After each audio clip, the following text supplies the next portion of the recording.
Hello my dear students, I am Ashu Lavania from my legal code learning again. Series चल रही है legal aptitude legal reasoning की। पीछे काफी लेक्चर्स हो चुके हैं जो बहुत ही ज्यादा इंपॉर्टेंट है अंडर क्रिमिनल लॉ। ठीक है, अगर आप नए हैं इस लेक्चर में तो मैं वही कहूंगा आप जाइए पहले प्रीवियस लेक्चर्स को देखिए, try to understand them and you will understand everything in future in the best way. ठीक है, if you are sincere to your career I want you to go them first then come here for the next lecture. यहीं से हम start करेंगे आज के lecture को। देखिए, जैसे कि मैं आपको क्रिमिनल लॉ में काफी कुछ बता रहा था, पीछे काफी पार्ट्स करवाए, तो मैंने लास्ट में हमेशा की तरह I asked one question and I gave you to attempt that.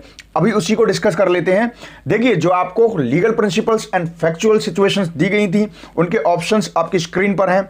उसमें बताया गया था, देखिए अब यहां पर जब ऑप्शंस की बात करते हैं तो पहला ऑप्शन कह रहा है कि मिस्टर अशोका को साइकियाट्रिक ट्रीटमेंट की जरूरत है। देखिए यहां पर ट्रीटमेंट कौन सा जरूरी है नहीं है इसकी बात नहीं चल रही है, यहां पर बात चल रही है क्रिमिनल लॉ में व्हाट इज राइट लीगली और रॉन्ग। ठीक है, इसके बारे में बात कर रहे हैं, तो इसको स्किप कर दीजिए बिना देखे बिना टाइम गवाए। अगले ऑप्शन पर आते हैं।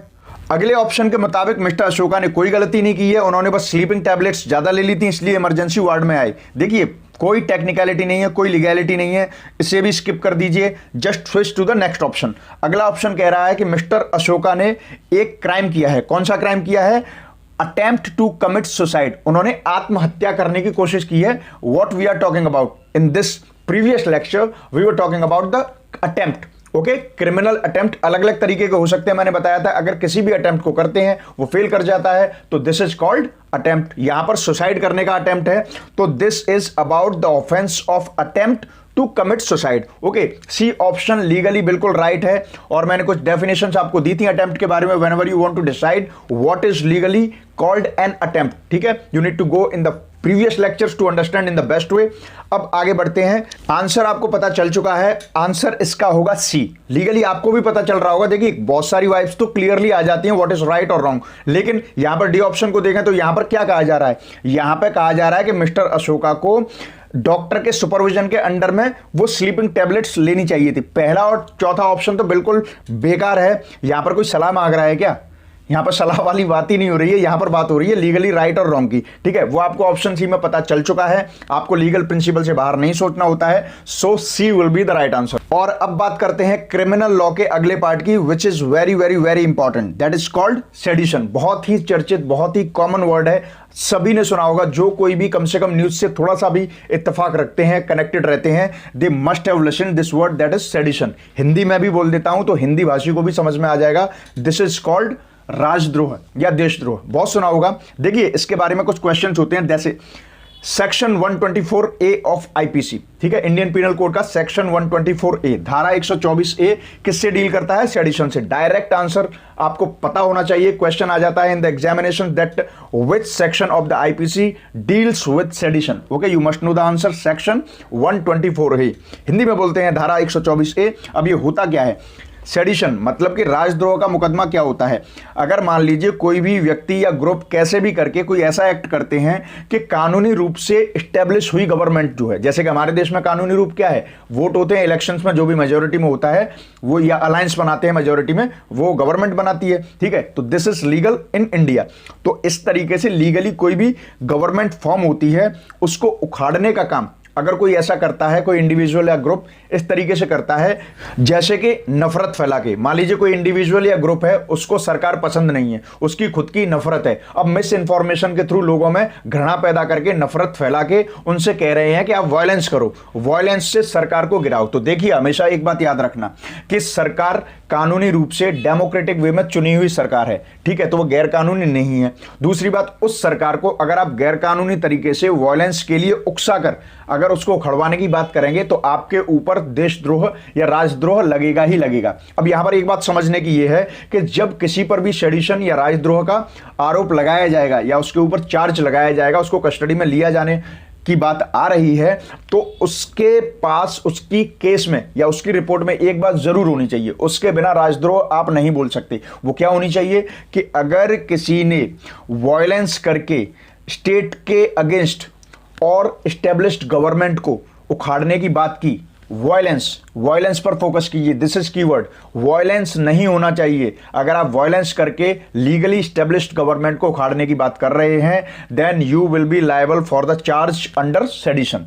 ठीक है, ये होता है राजद्रोह। इसके अलावा एक बात और बता देता हूं क्लैरिटी के लिए, अगर मान लीजिए कोई ऐसी कोशिश कर रहा है कि वो लोगों को बता रहा है कि हमें डेमोक्रेटिकली इलेक्शंस में इस पार्टी को हराना है, इस पार्टी ने ये सही नहीं किया है, वो सही नहीं किया है, whatever is there, democratic country में अगर वो डेमोक्रेटिक मीन्स मतलब लोकतंत्र के मायनों को ध्यान में रखते हुए अगर उस गवर्नमेंट को हराने या पद से हटाने की बात कर रहा है तो उस पर राजद्रोह का मुकदमा नहीं लगाया जा सकता। और डेमोक्रेटिक मीन क्या होता है? By votes. ठीक है, अगर कोई कह रहा है कि वोट के सिस्टम को अपनाते हुए हमें इस गवर्नमेंट को हटाना है, तो इसका मतलब यह है कि ऐसे कोई भी कर रहा हो, शांतिपूर्ण तरीके से कर रहा हो, तो उस पर राजद्रोह के अंडर में कोई भी ट्रायल नहीं हो सकता।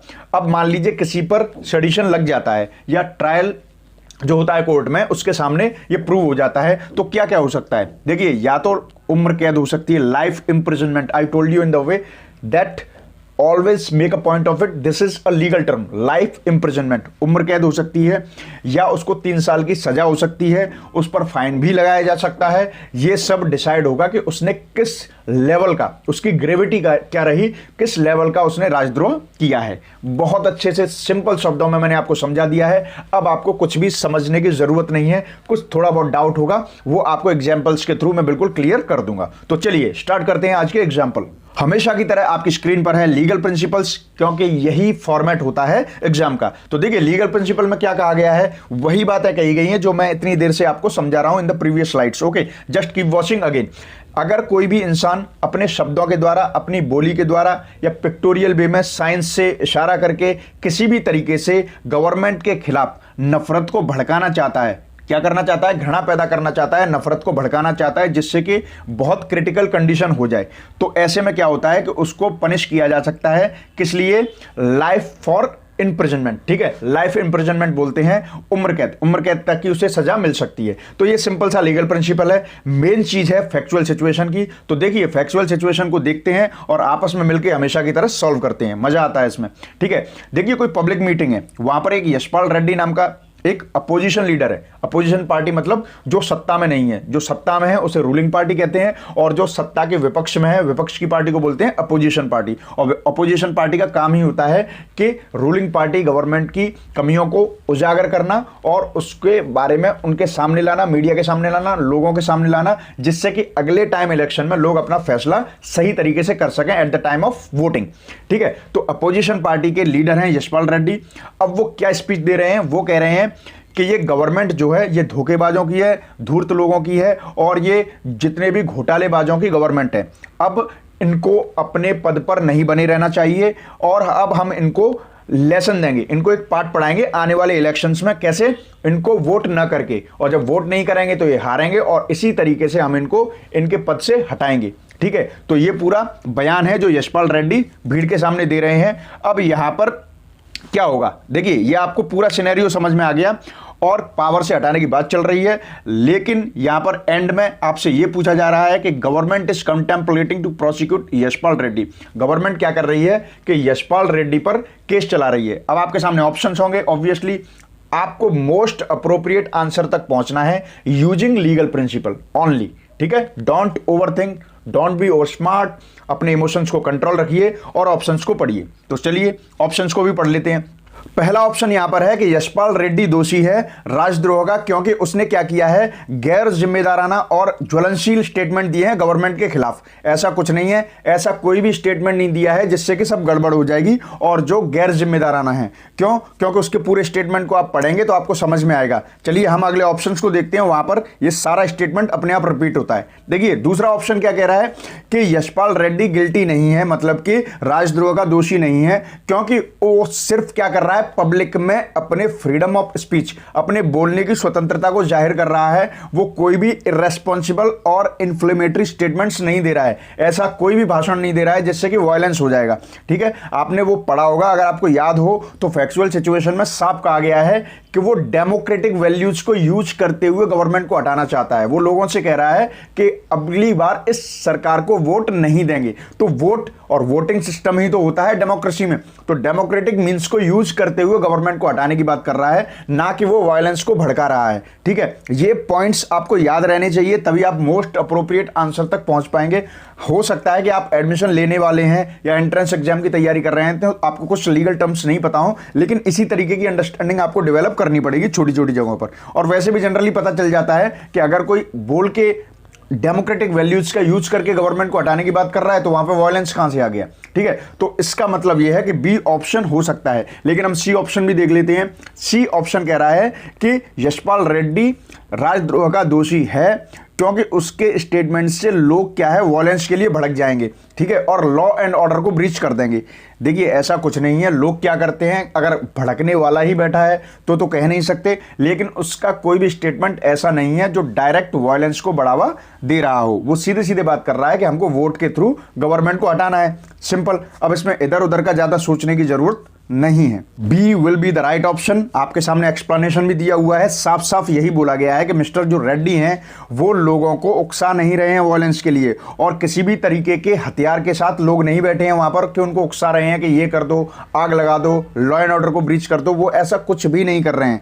वो सिर्फ और सिर्फ जो लोकतांत्रिक वैल्यूज जो होती हैं, लोकतांत्रिक तरीके होते हैं, उनका यूज करते हुए गवर्नमेंट को हटाने की बात कर रहे हैं। और लोकतांत्रिक टर्म क्या होता है, लोकतांत्रिक वैल्यू क्या होती हैं, वो होती हैं कास्टिंग द वोट्स। वोट्स के थ्रू गवर्नमेंट को हटाने की बात कर रहे हैं। तो यहां पर कोई भी ऐसा मुद्दा नहीं है, तो उन पर चार्ज राजद्रोह का नहीं लगेगा, क्योंकि एसेंशियल में मैंने पहले भी बता दिया है कि राजद्रोह की बात जहां पर भी आएगी तो उसमें हर हालत में वायलेंस को बढ़ावा देना होना चाहिए, और यहां पर यशपाल रेड्डी कहीं से भी वायलेंस को बढ़ावा नहीं दे रहे हैं। तो ये है राजद्रोह, इसके अलावा कुछ भी नहीं है। इतना आता है, you will get through in single attempt about the questions of sedition. Okay, आज का लेक्चर यहीं पर खत्म होता है। और देखिए इसी के साथ हमारे जो क्रिमिनल लॉ के पार्ट्स हैं, लीगल एप्टीट्यूड, लीगल रीजनिंग में, वो भी कंप्लीट होते हैं। यहां तक के वीडियोस में मैंने आपको क्रिमिनल लॉ के सारे पोर्शंस कवर अप करा दिए हैं, और उनसे डायरेक्ट और इनडायरेक्ट बहुत सारे क्वेश्चंस बनते हैं जो आपको हेल्प करेंगे एग्जामिनेशन में डायरेक्टली। ओके, और यही आपको अपना रिजल्ट देना है। आगे हम बात करेंगे, काफी सारी और भी चीजें हैं जिनके अंडर से लाइक टॉट्स एंड ऑल, इनसे के क्वेश्चंस पूछे जाते हैं, उनको डिस्कस करेंगे। तब तक good luck, take care and bye bye.